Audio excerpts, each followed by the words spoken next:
আসসালামু আলাইকুম। No visa no ফি, আসলে কি এটা বাস্তব? হ্যাঁ, অবশ্যই বাস্তব। আপনি শুধুমাত্র আপনার পাসপোর্ট জমা দিয়ে মালয়েশিয়ার ট্যুরিস্ট ভিসা আমরা প্রসেসিং করব।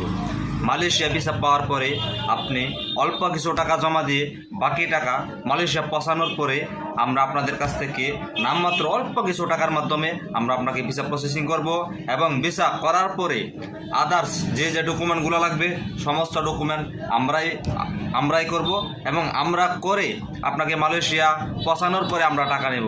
কিন্তু এর আগে 15% টাকা বাংলাদেশে দিয়ে বাকি টাকা মালয়েশিয়া পৌঁছার পরে দেবেন।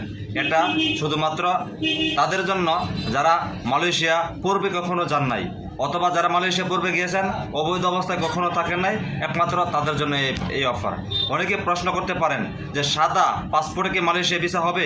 হ্যাঁ, 100% সাদা পাসপোর্টে মালয়েশিয়া ভিসা আমরা প্রসেসিং করব। তো সকলেই ভালো থাকবেন, অবশ্যই স্ক্রিনে দেওয়া নম্বরে যোগাযোগ করবেন।